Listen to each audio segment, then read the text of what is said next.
Okay, our next speaker was a parliamentary candidate from the National Front in 1979. He was a BNP founder member with John Tyndall in 1982. He's currently National Front chairman in Hull, and he's also a country and western singer. Tony Braithwaite.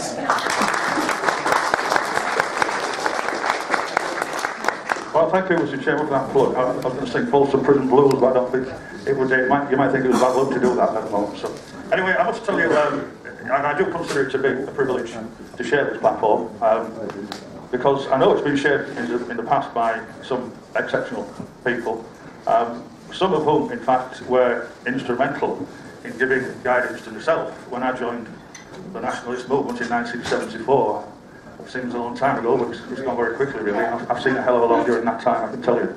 And those of us who joined at that time, the National Front, in the 70s, we were very lucky, really, because we were privileged to be able to join a party that was led by sincere and dedicated nationalists.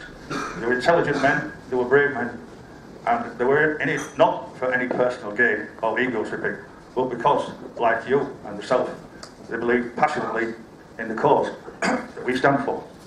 And the party, the National Front, had excellent publications which appeared on a regular basis.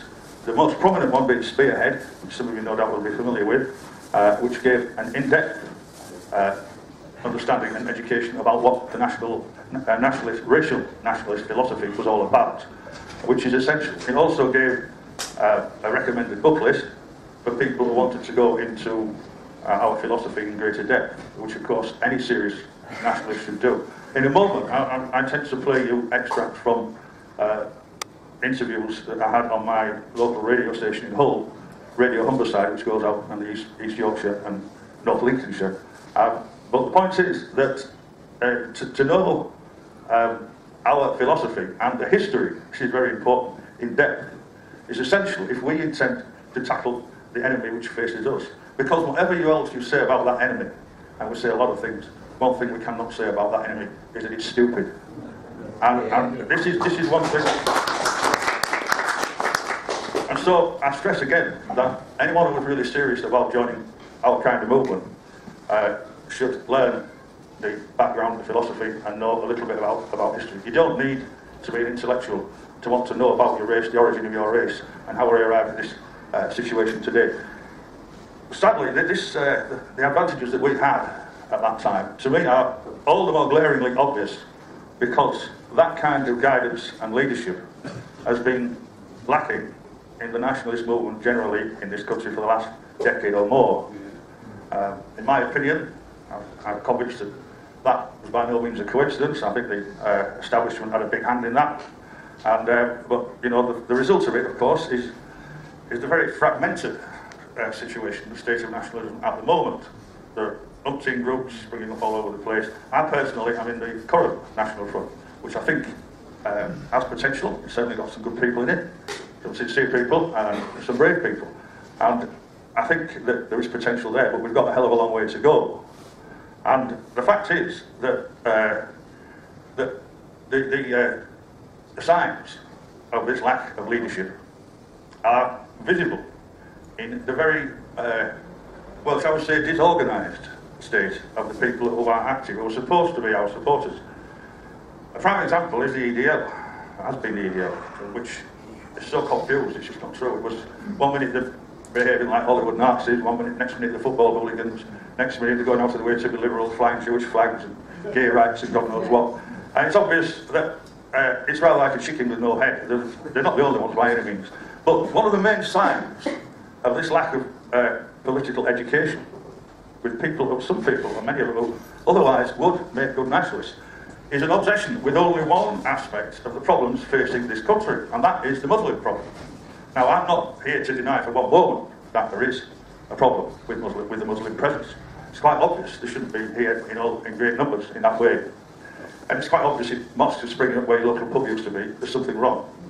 But the fact is, that's one thing to acknowledge it, and it's quite another thing to lay all the blame for all the problems that have been visited on the head of this unfortunate nation for the last 60-odd years at the feet of the Muslim problem.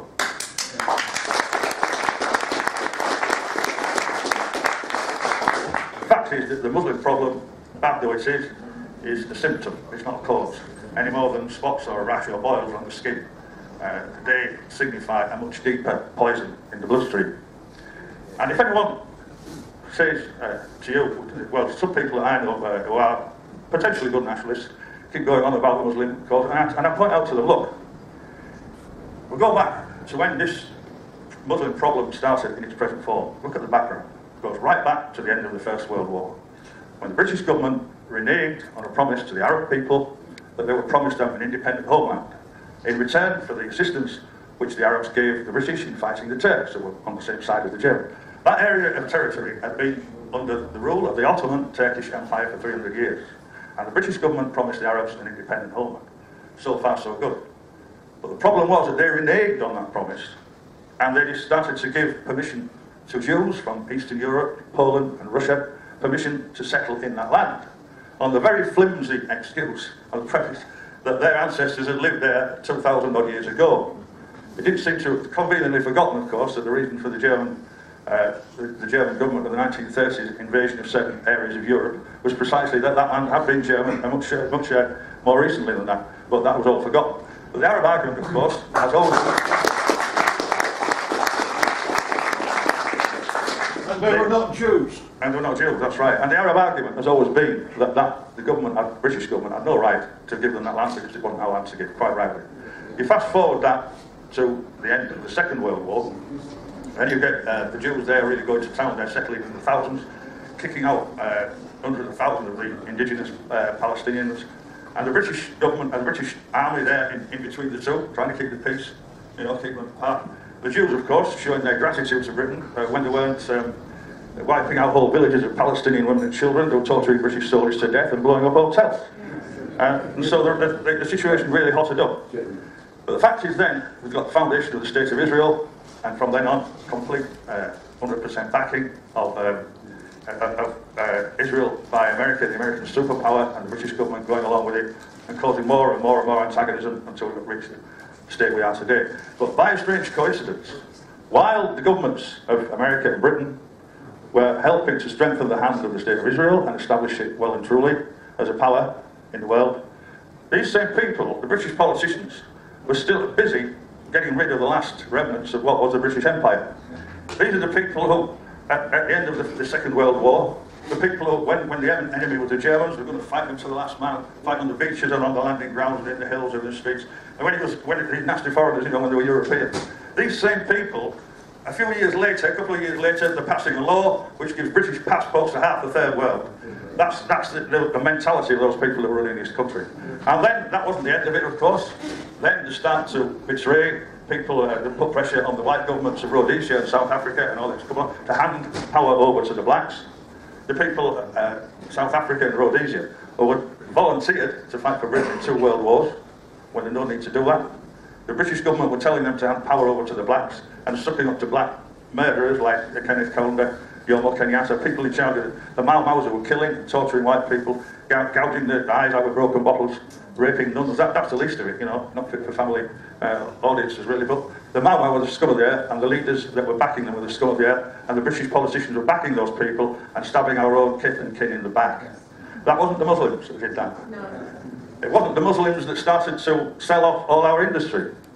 Anyone with half a brain knows that for hundreds of years that our economy, the British economy, was based on manufacturing and industry, right back to the Middle Ages when the woolen industry started, after the end of the Black Death, when for the very first time people could demand a decent wage for the labour because there was a shortage. The Black Death wiped out half a third of the population of England. And our industry has been, our economy has been based on industry and manufacturing all that time. Our politicians, what they do, sell it all off. It wasn't the Muslims that did that. It wasn't the Muslims that took us into the European Union, that signed away our right to exist even as an independent nation state. Something that thousands of men had fought and died to defend over centuries, signed it away at the drop of a hat. In healthier times, in our country's history, people doing half a fraction of that kind of betrayal, they would have been taken onto Tyburn Hill and hand-drawn and quartered to death.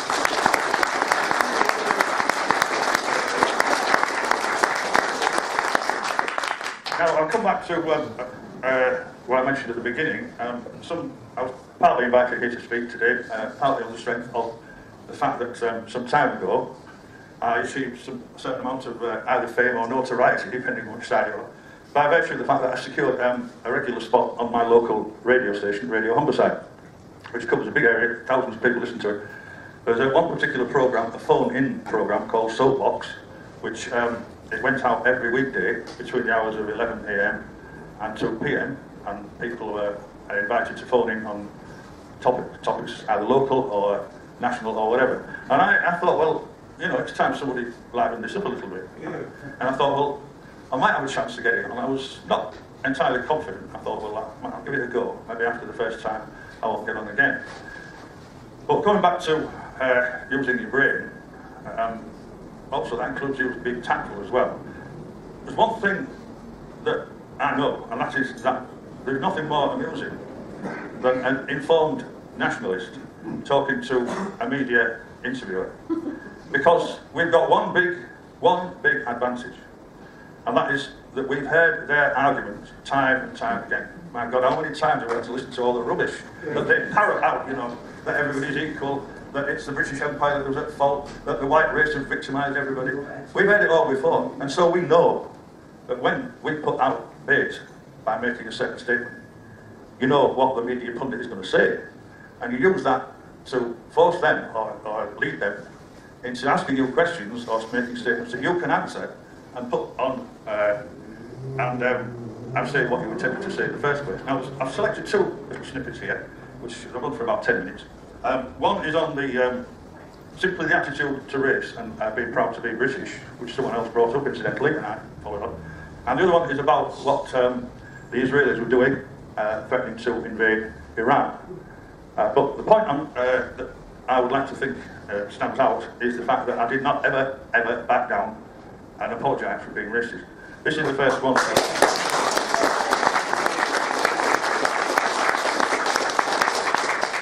Never apologise.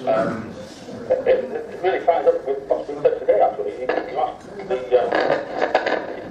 people not being proud to be British. Robin just commented just now. You know, firstly, it's difficult to know really where to start here.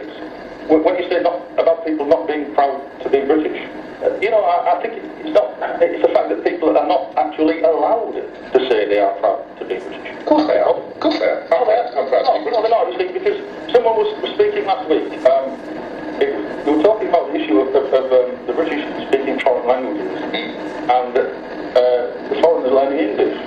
Now, I couldn't really believe what I was hearing. It was from people who previously I heard speak quite sensibly. Someone, I think it was Andrew, he made the point, he said that we've still got the mentality of the British Empire and that we still think we are superior to everyone else. That's why we don't bother to learn English. Well, we do, don't we? We do think we're superior to everyone else. Well, to be honest with you, Blair, you know, not pulling any punches, I only wish that were the case. I wish that our governments were thinking that way. But sadly, I think nothing could be further from the truth. Well, why should we think that way? We're not superior to everyone else. Why should anyone think they are superior to us? No one. Anyone could come into this country and wipe their feet on us, Blair. They think we are a doormat to the world.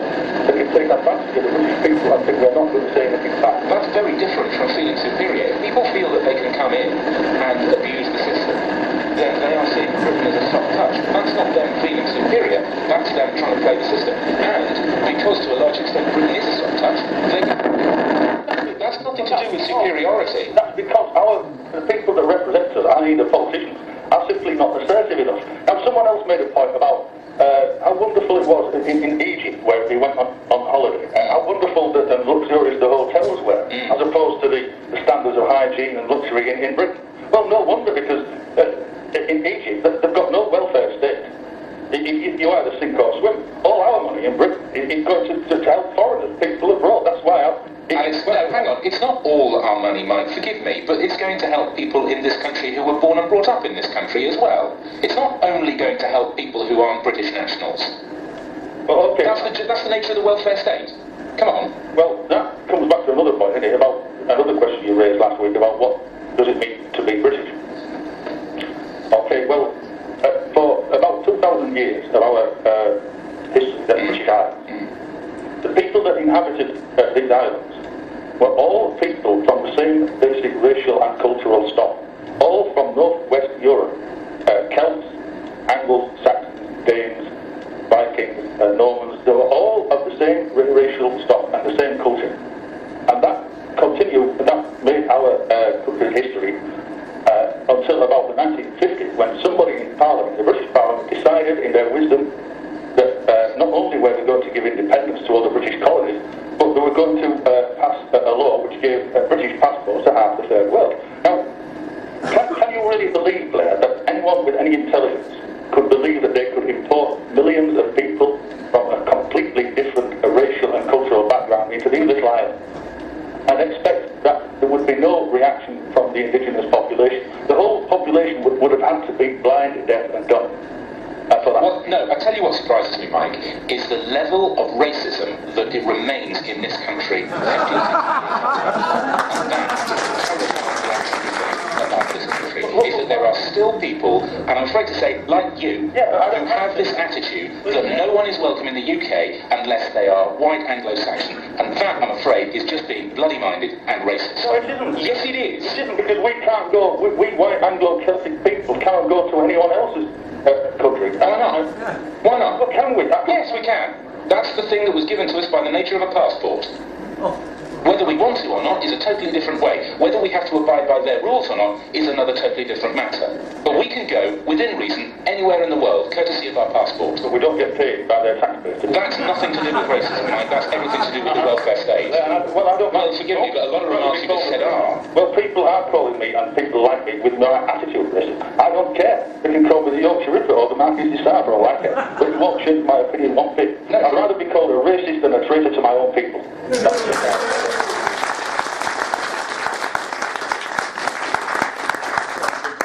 Well, we managed to keep on friendly terms. I did get back on several times. I've got about 10 of these cassettes full of, over a period of 3 years, this is, of what I said on Radio Humberside. And if anyone's got, by the way, the technical knowledge to get them transferred onto CDs, I would be grateful for that, because some of them tend to fade. But I'll just play, I don't want to bore you, but I'll just play a section, an extract from an entirely different subject, which is when I heard that the Israelis were preparing to make raids on Iran for some reason or other. Only they can tell us why. This is an extract from that.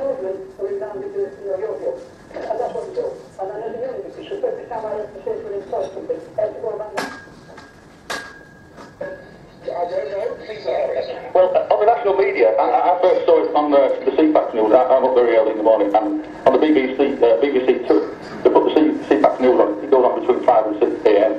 I first saw this on Saturday, but it's been in the national press as well. And apparently, the Israelis, the state of Israel, have been carrying out an exercise involving, it said, 100 fighter jets over Eastern Europe and Greece in readiness or preparation for a potential attack on Iran. So the Israelis have said openly they will, irrespective of what UN on NATO said, they are prepared to attack any uranium enrichment policy in Iran. Now, if this is the case, if people will look on an atlas of the world, they will see that Iran actually is in the middle of Iraq and Afghanistan. Iran is as big as both of those two countries put together, and it has a much bigger population. Therefore, an attack on Iran would mean a solid block of the three major Islamic states, united against the West. If that is assuming that America... I don't think it's necessary to wait till the climax of that, but the climax of it was that I managed to work it round into allowing me to say exactly what I intended to say right at the beginning of the interview. And that is a quote by Ariel Sharon, who actually said in 1985, this was quoted on Russian media, he actually said, it shows you the chutzpah of these people, that he said, let there be no doubt. He said, every time we are going to do something, you tell me America will say this, America will say that. Let me tell you something very clear. Do not worry about America. We, the Jewish people, control America, and the Americans know it. That's I managed to get the quote on. Now that wasn't the only quote by any means. I can remember hearing personally at the height of the invasion of Iraq under the Bush government, the then Foreign Secretary Colin Powell. I heard it on the late night news. It was a recording of a live meeting in Washington. was a live meeting in Washington, and the American Secretary of State was addressing a meeting of APAC, which stands for American Israeli Public Advisory Commission. Why the American people who have elected a government should need an American Israeli Advisory Commission to tell them what to do. Only they can tell us, but that's what they've got. And Colin Powell said to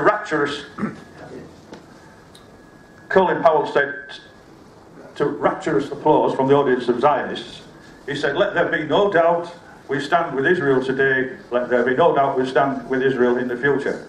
Now, the point is, he did not qualify that statement.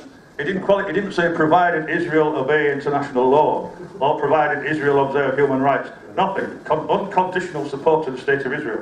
And this is what is leading the world into the brink of a third world war. The fact is that that statement by Ariel Sharon, it is mind-blowing in its implications, but also because the fact that the vast majority of our people are completely unaware and oblivious to this thing. Here you've got a spokesman for an alien minority in the world, and he doesn't even live in America, and they've done absolutely nothing to build that country into the powerful nation it became. Our ancestors, the white people from Northwest Europe, already having invented an advanced system of navigation, sailed across the North Atlantic. They found a wilderness, vastly rich in resources, admittedly, but a wilderness nevertheless, still inhabited by people in the Stone Age, and our ancestors with no one to help them, no welfare state, no international aid, no red-nosed days, no commission on racial equality to keep the natives friendly. In 200 years, they built that wilderness into the most powerful, most prosperous nation on earth. And then you get 200 years later a spokesman for a minority, alien minority, saying that they can dangle that country by its nose and force them into a confrontation with any country they like, whenever they feel like it. That is the main reason for the problem with the Middle East, because it's the interference of the United States of America that's stirring up groups like ISIS and Al-Qaeda and so on and so forth. If it wasn't for that, it wouldn't be happening. The truth is, anyone with a real statesman would say to all these Muslim countries, look, we'll get out of there, and on condition, we'll use all the vast billions that we are spending on helping to resettle the Muslims back in their countries. In return for that, we'll come out. And then, once we've been segregated, we're going perfectly well with them. That actually had to happen before. The fact is that that is not going to happen while these people are in charge. And that foreign policy, what Ariel Sharon was talking about, was only one aspect. That was just the foreign policy. Because we've also only got to look at the financial, economic situation of America today. It's owes trillions to international finance. That's another way they've got control. A country like that, our ancestors, the white people, everywhere for thousands of years, they've gone in the world, they've built up, they've created prosperity and civilization. How can it possibly be that now we cannot remain solvent? It just doesn't make sense. And that we're being overrun everywhere our people live in the world. We're being overrun by primitive people who've never even invented the means of transport to get long distances.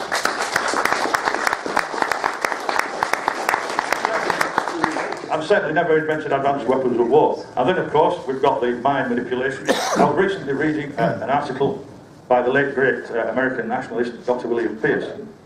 Dr. William Pierce was a great man with a great mind, and this particular article was actually an introduction to a book list for National Vanguard books, which Dr. Pierce ran.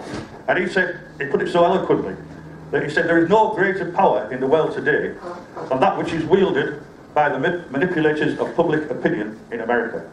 No king or emperor or pope of old, no conquering general, ever disposed of a power even remotely approaching that which is wielded by a few dozen people who control the American media.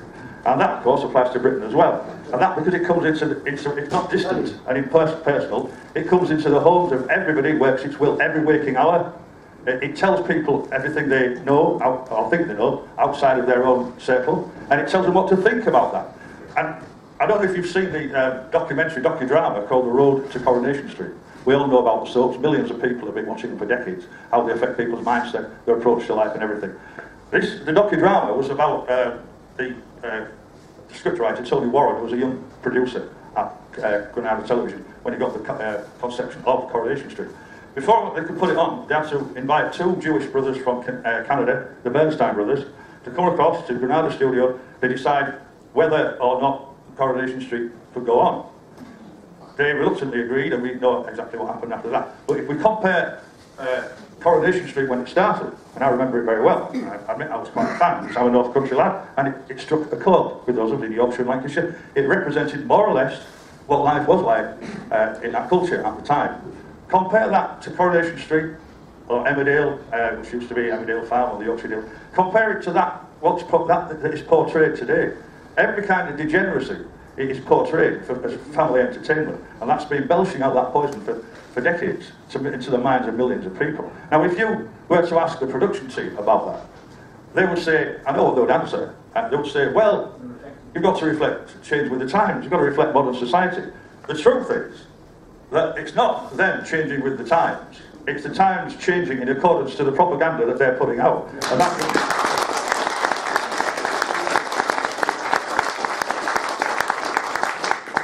They mix black with white. Absolutely. Now, I think I've said enough on that particular issue, but I would just say one thing before I take leave of you. That I'm sure that, like me, you know, many of you, you sometimes get discouraged when you talk so many of our people, our own people, and this is what hurts most, more than anything the enemy could do. When so many of our people appear to be apathetic and appear not to care about the country they live in, which is anathema to us. I can't understand how anybody can not care about the country they live in. Not care about the fact that our ancestors lived and worked and sometimes fought and died, not to leave the legacy that we inherited. Not to care about the future for white children in the world. And that is very depressing. But I refuse to believe that that spark of what made our people the great people that have been, that spark is entirely extinguished. I think it's still there. In the flickering of the subconscious. And I think that it's witnessed whenever movements like ours are successful, as the National Front was in 1974, in the 70s, and the BNP in the late 90s and early 2000s. Whenever they appear to be winning, then that spark ignites in people's minds and they start to flock to our banners again. But nobody loves a loser. It's a pity that humanity is fickle in that way. But they want to see a winning team, and it rests on us to give them that winning team, because they will follow if we can lead. I would say, well, Shakespeare said some men are born great, some achieve greatness, and some have greatness thrust upon them. And I think that's us, especially me, because when I was at school, when I was younger, I always by instinct I tried to get out of any responsibility whenever I could. And I remember one year one of the teachers put on my school report, we can't understand why Tony doesn't always do his best work. And I felt like saying, because I'm a lazy bugger, what's up? But nevertheless, when it's a worthy cause, sometimes your conscience dictates, and it's only our duty to do this. So I look for, I say, it's been an honour and a privilege to speak to you all today, because again, here I am standing on this platform addressing the very best of my people. And I hope, sincerely, I thank you for your attention. Hope sincerely I can work with you again in the not too distant future. Thank you.